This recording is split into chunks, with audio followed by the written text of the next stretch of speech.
నేహా తన భర్తతో కలిసి సిటీలో ఉండేది. ఒక కంపెనీలో పెద్ద ఉద్యోగం కూడా చేస్తుండేది. నేహా ఎప్పుడూ తన గురించి గొప్పగా చెప్పుకునేది. ఇవి చూసారా, నా చెవిరింగులు మా ఆయన నాకోసం దుబాయ్ నుండి తెచ్చాడు. 20,000 రూపాయలయ్యింది. ఆఫీసులో అందరూ నేహా ప్రవర్తన పట్ల ఇబ్బంది పడుతూ ఉండేవారు. చాలాసార్లు ఆమె ముందే ఆమె మీద జోకులు వేసేవాళ్లు. కానీ ఆమెకి అది అర్థమయ్యేది కాదు. నువ్వు ఇప్పుడు తింటున్న భోజనం ఉంది కదా, అది ఇక్కడదేనా లేకపోతే మీ ఆయన లండన్ నుండి తెచ్చాడా?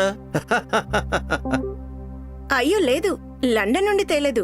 ఆయన చాలా దేశాల్లో మా ఆయన బంధువులు ఎంతో మంది ఉన్నారు. కానీ నాకు మాత్రం ఇండియాలో పండిన పంటలంటేనే ఇష్టం. నేహా వెళ్లిపోయిన తరువాత ఆఫీసులోని వాళ్లందరూ కలిసి ఆమె గురించి మాట్లాడుకునేవాళ్లు. నేనొకసారి నేహా ఇంటికి వెళ్ళాను. అప్పుడు ఇంట్లో ఏమీ లేదు. అందరిళ్లలో చూసి తను ఇంట్లోకి ఫర్నిచర్ కొనుక్కుంది. ఇక తన భర్త అదే చెప్తోంది కదా ఆయన బంధువులు లండన్ లో ఉంటారని. మై గాడ్, అతను చూస్తే పల్లెటూరు నుండి వచ్చిన వాళ్ళ అనిపిస్తాడు. కాని మాటలు మాత్రం కోటలు దాటేలా చెప్తుంది. ఒకరోజు ప్లాన్ చేసి తన ఇంటికి వెళ్లి చూద్దాం. ముందు చెప్పకుండా వెళ్ళిపోదాం. నేహా ఇంటికి ఊరు నుండి వాళ్ల అత్తగారు వస్తారు. అయ్యో, ఏంటి కోడలా ఇల్లంతా ఇలా తయారు చేశావు? 4 రూపాయలు సంపాదిస్తున్నావో లేదో మొత్తం ఇల్లంతా మార్చేశావు. నాకు సిల్కు బట్టల మీద పడుకుంటే నిద్ర రాదని నీకు తెలుసు కదా. అత్తయ్య చూడండి, ఇప్పుడిక్కడ మాకు చాలా గౌరవం ఇస్తున్నారు. పెద్ద పెద్ద వాళ్ళు ఇంటికొస్తున్నారు. క్లబ్ లో మెంబర్షిప్ కూడా ఉంది. మీకు ఒక విషయం చెప్తున్నాను. మీరు కట్టుకున్న మల్లెపూల డిజైన్ బ్లూ చీర ఉంది కదా, ఇక్కడ అలాంటి చీర కట్టుకోకండి. అప్పుడే అక్కడికి నేహా భర్త రమణ్ బ్యాడ్మింటన్ ర్యాకెట్ తీసుకుని వస్తాడు. పింక్ కలర్ హాఫ్ ప్యాంట్ మీద పసుపు రంగు టీషర్ట్ వేసుకున్న అతన్ని చూసి అతని తల్లి ఆశ్చర్యపోతుంది. ఏంటి బాబు, రాకెట్ తీసుకుని పొలానికి పిట్టల్ని కొట్టడానికి వెళ్తున్నావా ఏంటి? అదేంట్రా, కోడలు చీరను చించి నిక్కర్ కుట్టించుకున్నావా నువ్వు? నీకు వేరే బట్టలే దొరకలేదా? మమ్మీ, నువ్వెప్పుడొచ్చావు? వస్తున్నావని మాకు చెప్పనే లేదు. చెప్తే నువ్వు నన్ను రిసీవ్ చేసుకోవడానికి వచ్చేవాడివా? మీ నాన్నగారు చెప్పారు పెళ్లి కొడుకు దగ్గర కొన్ని రోజులు ఉండి రమ్మని. అయ్యయ్యో, ఇక్కడైతే అన్నారు కానీ పర్వాలేదు. ఇంకెప్పుడు అలా అనకండి. నీ మాటలు ఎలా ఉంటాయంటే నీ చెవుల్లో ఏదో మెటల్ పోసి తయారు చేసినట్టు. అది చాలదన్నట్టుగా గట్టి గట్టిగా అరుస్తూ ఉంటావు. ఇంకా ఏమేం మాట్లాడకూడదు అన్నీ కూడా చెప్పమ్మా మహారాణి. రాము రాము అని పిలవద్దు. మరి కాలు అని పిలవాలా, లేకపోతే రమేష్ గారి కొడుకు గారు అనాలా? ఏమని పిలవాలి? వాడి పేరు రాము అయితే రాము అనే పిలుస్తాం కదా. అయ్యో, అది అసలు పేరు అదే అనుకోండి. కానీ ఇప్పుడు ఆయన పేరు మార్చేశాం. రాము పేరు అవుట్డేటెడ్ కదా. అయితే ఇప్పుడు కోడలు గారు తమరు నా కొడుక్కి ఏం పేరు పెట్టారు? రాక్. మీరు అలా అని పిలవకండి. ఇప్పుడు ఈయన పేరు రితిక్. ఏంటి రితిక్కా? ఇదేం పేరే? ఎవరికైనా పేరు అమ్మా నాన్నలు పెడతారు కదా, అదే సర్టిఫికెట్ లో ఉంటుంది. అవును, అన్ని చోట్ల మార్చేశాం. నేహా మాటలు వినగానే అత్తగారి కోపం 7 కిలోమీటర్ల ఎత్తుకి లేస్తుంది. కాని తను ఏం చేయగలదు? సిటీలో ఇంట్లో అంతా కోడలి రాజ్యమే నడుస్తుంది. అది సరేలే, అత్తగారు అంత దూరం నుండి వచ్చింది కదా, కనీసం భోజనం చేశారా అని కూడా అడగలేదు. నేహా లోపలికి వెళ్లి పిజ్జా, బర్గర్, ఫ్రెంచ్ ఫ్రైస్ తీసుకొచ్చి టేబుల్ మీద పెడుతుంది. అయ్యో, ఇవన్నీ ఎందుకమ్మా కోడలా? వంకాయ కూర, 2 చపాతీలు తీసుకురా, అవి తింటే నా కడుపు నిండుతుంది. ఓ అత్తయ్య గారు, అవన్నీ పల్లెటూరు వాళ్ళు తింటారు. ఇక్కడ అవేమీ ఉండవు. సరేలే, ఎక్కువగా మాట్లాడుకో. నేను కిచెన్ లోకి వెళ్తున్నాను. రాము, నువ్వేమైనా తింటావా? అయ్యయ్యో, అదేం పేరు? రితిక్. అత్తయ్య కిచెన్ లోకి వెళ్లి మంచి రుచికరమైన భోజనం తయారు చేస్తుంది. మొత్తం ఇల్లంతా గుమగుమలతో నిండిపోతుంది. కోడలు నేహా ఆమె భర్త రాము నోట్లో నీళ్లూరుతాయి. నేనైతే ఈ రోజు మా అమ్మ చేతి వంట మాత్రమే తింటాను. చిరాగ్గా ఉంది. రోజు బ్రెడ్ తిని దానిలో ఉడకని పప్పు పచ్చికూరలో వేస్తావు. అత్తయ్య వండిన భోజనాన్ని భార్యాభర్తలిద్దరూ కూర్చుని తింటారు. తర్వాతి రోజు అదే భోజనాన్ని నేహా ఆఫీస్ కి తీసుకువెళ్తుంది. అక్కడ నేహా తన లంచ్ బాక్స్ ఓపెన్ చేయగానే, అది కాదండి, నెహా బాక్స్ లోని కర్రీ టేస్ట్ చేయండి. చూడండి ఎంత మంచి వాసన వస్తుందో. సూపర్! నిజంగానే ఇలాంటి భోజనం నాకు ఎవరైనా చేసి పెడితే నేను చాలా లావైపోతాను. అప్పుడు నేహా ఇలా అంటుంది, ఇది చాలా ఆయిల్ వేసిన భోజనం. నేను అంతగా ఇష్టపడను. కానీ దీన్ని ఎవరు వండారు? నీ చేతి వంటని మేము 2 ఏళ్లుండి తింటున్నాం కదా. నువ్వైతే ఇంత టేస్ట్ గా ఎప్పుడూ చేయలేదు. అది లండన్ లోనే మా అత్తగారు వచ్చారు. ఆమె చేసింది ఈ కూరని. మొదట ఆవిడ రెండో ఆవిడకు సైగ చేస్తుంది. లండన్ లో ఉండే అత్తగారా? అమెరికా, దుబాయ్ లో కూడా ఎవరైనా ఉన్నారా? అబ్బే లేరు. మా అత్తగారికి రెండో ఇల్లు ఇంకెక్కడా లేదు. అక్కడ ఆమెకి ఇలాంటివి దొరకవు కదా. స్పైసీ ఎగ్ ఇంకా ఆయిలీ, అందుకే ఇక్కడ ఉన్నన్ని రోజులు తనే వంట చేస్తుంది. నేహా మాటల్లో తను గొప్పదాన్నని చూపించుకునే అహం ఉంటుంది. అప్పుడే అక్కడికి ఒక అమ్మాయి వస్తుంది. మీరు నేహా అక్క కదూ? నేహా అంటే నేనే. అక్కనో కదో తెలీదు. అయినా నువ్వెవరు? అక్క నన్ను గుర్తుపట్టలేదా? మాది కూడా మీ ఊరే. ఇక్కడే ఉద్యోగం కూడా చేస్తున్నాను. నిన్ననే జాబ్లో చేరాను. మీ అత్తగారు ఉన్నారు కదా, నాకు పెద్దమ్మ అవుతుంది. తను కూడా నిన్న నాతో కలిసి ఊరు నుండి వచ్చింది. నిన్న ఒక్కసారి కలవమని చెప్పింది. ఆహా, నీ పేరేంటో చెప్పావు? ఇంకా నేను చెప్పనే లేదు. నన్ను షీలా అంటారు. ఓ షీలా, నీతో తర్వాత మాట్లాడతాను. షీలా వెళ్లిపోయిన తరువాత నేహా తన పక్కన నిలబడిన వాళ్లకి సర్ది చెప్తుంది. అది ఏంటంటే, లండన్ ఫ్లైట్ నేరుగా మీ ఊళ్ళో దిగిందంటావా? సారీ, నేను మీకు అబద్ధం చెప్పాను. మా అత్తగారు ఊరు నుండి వచ్చారు, పల్లెటూరు. అప్పుడు స్నేహాకి ఆమె ఫ్రెండ్ బాగా బుద్ధి చెప్తుంది. పల్లెటూరుది తను కాదు నువ్వు. అనవసరంగా గొప్పలు చెప్తావు. ఇంకో విషయం, మనం ఎంత పెద్ద సిటీకి వచ్చి ఉంటున్నా కూడా ఒక్క విషయం తప్పకుండా గుర్తుపెట్టుకోవాలి. మనందరి జీవితాలు పల్లెటూరుతో ముడిపడి ఉంటాయని. అందుకే ప్రతి ఒక్కరిలో కూడా పల్లెటూరు వాతావరణం ఎంతో కొంత తప్పకుండా ఉంటుంది. నేహా ఆమె చెప్పిన మాటలు అర్థం చేసుకుంటుంది. అప్పటి నుండి గొప్పలు చెప్పుకోవడం మానేస్తుంది.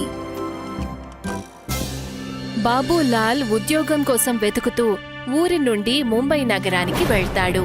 అతను ఉద్యోగం కోసం చాలా తిరుగుతాడు. కాని అతనికి ఎక్కడా కూడా ఉద్యోగం దొరకలేదు. ఇక రోజంతా ఎండలో తిరిగిన కారణంగా అతని ఆరోగ్యం పాడవుతుంది. ముంబైకి వస్తే ఏదైనా పని దొరుకుతుందనుకున్నాను, కానీ ఇక్కడికి రాగానే నా ఆరోగ్యం పాడైపోయింది. బహుశా ఈ ఊరి గాలి నాకు సూట్ అవ్వలేదేమో. ఇప్పుడు డాక్టర్ దగ్గరికి వెళ్లాల్సిందే. బాబూలాల్ డాక్టర్ దగ్గరికి వెళ్తాడు. అక్కడికి వెళ్లి చూసేసరికి అక్కడ చాలా రద్దీగా ఉంటుంది. అడిగితే తెలుస్తుంది, అందరూ కూడా బయట భోజనం చెయ్యడం వల్ల అనారోగ్యం పాలయ్యారు అని. అది చూసి బాబూలాల్ మనసులో ఒక ఆలోచన వస్తుంది. అయితే ఇదన్నమాట విషయం. నేను వీళ్ళందరికీ భోజనం తయారు చేసేస్తే దాంతో నాకు పని దొరుకుతుంది, వీళ్ళకి భోజనం దొరుకుతుంది. బాబూలాల్ డాక్టర్ దగ్గర తన కోసం మందులు తీసుకుంటాడు. తన ఇంటికి వెళ్లి టిఫిన్ ని తయారు చేయడం మొదలు పెడతాడు. అన్నిటికంటే ముందు వెళ్లి అతను కిరాణా దుకాణం నుండి సరుకులను కొంటాడు. ఆ తర్వాత అతను గిన్నెల దుకాణానికి వెళ్లి బోలెడన్ని టిఫిన్ బాక్సులను కొంటాడు. ఇక వంట చేయటం మొదలు పెడతాడు. వంట బాగా చేస్తాను. అప్పుడే అందరికీ నా చేతి వంట నచ్చుతుంది. అలాగే శుభ్రత గురించి కూడా నేను శ్రద్ధ తీసుకోవాలి. అప్పుడే అందరూ ఆరోగ్యంగా ఉంటారు. బాబూలాల్ శుభ్రతను దృష్టిలో పెట్టుకుని భోజనం వండుతాడు. అందరికీ ఇంటికి తీసుకువెళ్లి టిఫిన్లు ఇస్తాడు. అందరికీ అతని చేతి వంట చాలా నచ్చుతుంది. అందుకని తనకి మరింత మంది టిఫిన్లు తీసుకురమ్మని చెప్తారు. అరే వా, నేను ఎంత అనుకున్నానో దానికంటే ఈ పని చాలా బాగా నడుస్తుంది. ఇక నేను చాలా శ్రద్ధగా పనిచేయాలి. అప్పుడే ఎక్కువ మందికి నేను టిఫిన్ అందించగలను. బాబూలాల్ ఎంతో కష్టపడతాడు. అయినా సరే అతను ఎక్కువ మందికి టిఫిన్లను అందించలేకపోతాడు. ఎందుకంటే అతను ఒక్కడే అన్ని పనులు చెయ్యాలి. సరుకులు తీసుకురావడం, వంట చెయ్యడం, టిఫిన్లను అందరికీ అందించడం. అతను చూస్తాడు, చాలా మంది ఉదయాన్నే ఆఫీస్కి వెళ్లడానికి బస్టాండ్లో లైన్లో నిలబడతారు. వీళ్ళని చూస్తుంటే ఆఫీస్కి వెళ్లే హడావుల్లో సరిగ్గా టిఫిన్ చేయలేదనిపిస్తుంది. ఒకవేళ వీళ్ళకి బస్సులో వెళ్తుండగానే టిఫిన్ దొరికిందంటే అప్పుడు వీళ్ళు ఆఫీసుకి టైంకి వెళ్తారు, ఆకలితో కూడా ఉండరు. బాబూలాల్ ఒక బస్ రెస్టారెంట్ ని ఓపెన్ చెయ్యాలనుకుంటాడు. దానికోసం అతను ఊరి నుండి తన భార్యని అలాగే తమ్ముడిని పట్నానికి రమ్మంటాడు. టిఫిన్ సర్వీస్ నుంచి సంపాదించిన డబ్బులతో ఒక డబుల్ డక్కర్ బస్సుని కొంటాడు. ఇప్పుడు నా ఏరియాలో ఎవ్వరూ ఆకలితో ఉండరు. నేను అందరికి టిఫిన్ పెట్టి ఆఫీసుకు పంపిస్తాను. ఇవాల్టి నుండే నేను పని మొదలు పెట్టేస్తాను. మంచి పనికి ఆలస్యం ఎందుకు? ఇక బాబూలాల్, అతని భార్య ఇంకా తమ్ముడు ముగ్గురు కలిసి బస్సులో రెస్టారెంట్ ని తయారు చేయడానికి ఏర్పాట్లు చేస్తారు. చూడు, నాకు బండి నడపడం వచ్చు. అందుకని నేను బస్సు నడుపుతాను. నా చేతి వంట ఒక్కసారి ఎవరైనా తిన్నారంటే మళ్ళీ ఇంకెక్కడా తినడానికి అస్సలు వెళ్ళరు. సరే సరే, నువ్వే వంట చేస్తానని చెప్పొచ్చు కదా. అంత తిప్పి తిప్పి చెప్పాల్సిన పనేముంది? నాకు వంట చేయడం రాదు, బండి నడపడం రాదు, మరి నేనేం పని చేయాలి? నేను ముందే నీకు చెప్పాను నేను పట్నం రాను అని. చూసావా, నేను రావడం వల్ల ప్రయోజనమే లేదు. నీకు బస్సు నడపడం వంట చేయడం రాకపోతే ఏంటి?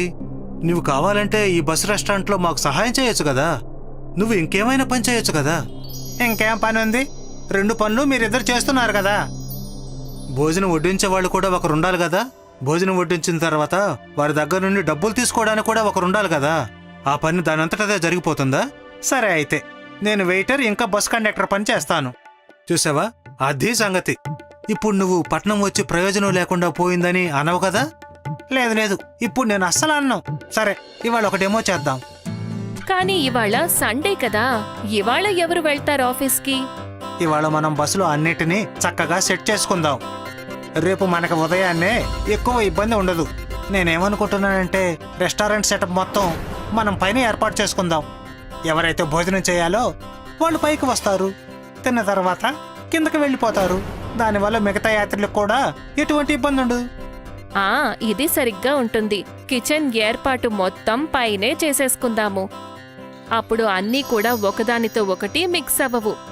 ముగ్గురు కలిసి బస్సులో రెస్టారెంట్ పెట్టడానికి ఏర్పాట్లు చేసుకుంటారు. వాళ్ళు వాళ్ళ గిన్నెలని ఇంకా కొన్ని కుర్చీలతో పాటు కొన్ని బెంచీలను కూడా బస్సులో పెడతారు.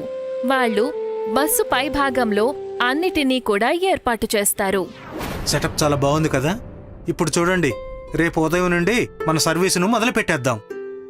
కానీ ముందుగా అందరికీ మన బస్ రెస్టారెంట్ గురించి తెలియాలి కదా. మనం ఒక పెద్ద బోర్డుని బస్సు ముందు తగిలించాలి. బాబూలాల్ దుకాణం నుండి ఒక పెద్ద బోర్డును తయారు చేయిస్తాడు. దానిమీద పెద్ద పెద్ద అక్షరాలతో బాబూ బస్ రెస్టారెంట్ అని రాసుంటుంది. వాళ్ళు ఆ బోర్డుని బస్సుకి ముందు తగిలిస్తారు. ఇక అందరూ తెల్లవారే వరకు ఎదురు చూస్తారు. తెల్లవారుతుంది, కానీ ఎవరూ కూడా వాళ్ల బస్సు రెస్టారెంట్లోకి ఎక్కరు. అది చూసి అందరూ నిరాశ చెందుతారు. ఇదేంటన్నయ్యా, మన బస్సులోకి ఎవరు ఎక్కలేదు. ఇప్పుడు ఏం చేయాలి? చేసేదేముంది, వెళ్ళి అందరినీ పిలవాల్సి ఉంటుంది. ఇక బాబూలాల్ ఇంకా శ్యామ్లాల్ ఇద్దరూ కలిసి తమ బస్ రెస్టారెంట్ గురించి అందరికీ చెప్పడం మొదలు పెడతారు. ఇలా చూడండి, ఇక్కడ రద్దీలో బస్సు కోసం ఎదురు చూసే కంటే మీరు మా బస్సులో ఎక్కండి. అక్కడ మేము మీకు టిఫిన్ పెడతాము, మిమ్మల్ని మీ ఆఫీసులో కూడా దించేస్తాము. అలాగా? అటువంటి బస్సు ఏముంది? టిఫిన్ పెట్టే బస్సు, బస్సు రెస్టారెంట్. మీరు వచ్చి చూడండి, మీకు అంతా తెలుస్తుంది. ఆ వ్యక్తి తనతో పాటు తన స్నేహితుల్ని కూడా తీసుకొని బాబూలాల్ బస్ రెస్టారెంట్కి వస్తాడు. బాబూలాల్ భార్య అందరికీ టిఫిన్ రెడీ చేస్తుంది. అది అందరికీ ఎంతగానో నచ్చుతుంది. ఈ ఏర్పాటు నిజంగా చాలా బాగుంది. ఆఫీస్కి వెళ్ళడం జరుగుతుంది, దాంతోపాటు టిఫిన్ చేయటం అయిపోతుంది. ఫెసిలిటీ అయితే బాగానే ఉంది. కానీ మా బస్సులోకి ఎవరు ఎందుకు రావడం లేదు? ఎందుకంటే మీ బస్సు రెస్టారెంట్ గురించి ఎవరికి తెలియదు కదా, అందుకే ఎవరూ రావడం లేదు. తెలిసిన తర్వాత అందరూ తప్పకుండా వస్తారు. ఇక మీరే చూడండి, మీరు నాకు చెప్పిన తర్వాతే కదా నాకు దీని గురించి తెలిసింది. నేను అంత పెద్ద బోర్డు పెట్టాను కదా, ఇంకా నా బస్సు రెస్టారెంట్ గురించి అందరికి ఎలా చెప్పాలి? బోర్డు అయితే పెట్టారు, కానీ దాన్ని ఎవరైనా చూడాలి అంటే బస్సు దగ్గరకు రావాలి కదా. అందరూ బస్సు దగ్గరకు రాకుండా కూడా మీ బస్సు రెస్టారెంట్ గురించి తెలిసేలా చేయండి. అప్పుడే అందరికీ తెలుస్తుంది. మీరు సరిగ్గా చెప్పారు. ఇక బాబూలాల్ బోలెడన్ని పాంప్లెట్స్ ని ప్రింట్ చేయిస్తాడు. ఇక అన్ని చోట్లకి వెళ్లి అందరికీ పంచుతూ ఉంటాడు. అతను బస్టాండ్లో లైన్లో ఉన్న వాళ్లకు కూడా ఇస్తాడు. అంతేకాకుండా అతను ఇంటింటికి వెళ్లి అందరికీ పాంప్లెట్స్ ని పంచిపెడతాడు. దాంతో ఇప్పుడు అందరికీ కూడా అతని బస్ రెస్టారెంట్ గురించి తెలుస్తుంది. ఇక తన బస్ రెస్టారెంట్లో అందరూ లైన్లు కడతారు. అరే అరే, కాస్త నెమ్మదిగా ఎక్కండి. బస్సు మిమ్మల్ని వదిలి ఎక్కడికి వెళ్ళదు. అందరూ క్షేమంగా ఎక్కండి. శ్యామ్లాల్ అందరికీ టికెట్లు ఇస్తాడు. ఆ తర్వాత టిఫిన్ కి ఆర్డర్ తీసుకుంటాడు. బాబూలాల్ భార్య వంట చేస్తుంది. మా నలుగురికి ఒక్కో ఆలు పరోటా చేయించండి. సరే మేడం, ఇప్పుడే తెప్పిస్తాను. చాలా మంది బస్సు పైభాగంలో తింటూ ఉంటారు. ఇక చాలా మంది కింద కూర్చొని ప్రయాణిస్తూ ఉంటారు. ఇదిగోండి మేడం, మీ పరాటాలు, ఇక మా రెస్టారెంట్కి సంబంధించిన స్పెషల్ పచ్చడి.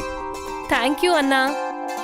సమయం గడుస్తున్న కొద్దీ బాబులాల్ బస్ రెస్టారెంట్లో జనాల రద్దీ పెరుగుతూ ఉంటుంది. ఇక అందరూ కూడా ఈ బస్ రెస్టారెంట్ గురించి తెలుసుకుంటారు. అందుకని అందరూ అందులో ప్రయాణించడానికి ఇష్టపడతారు. ఇక చూస్తూ ఉండగానే బాబులాల్ గురించి ఆ ఊర్లో అందరికీ తెలుస్తుంది.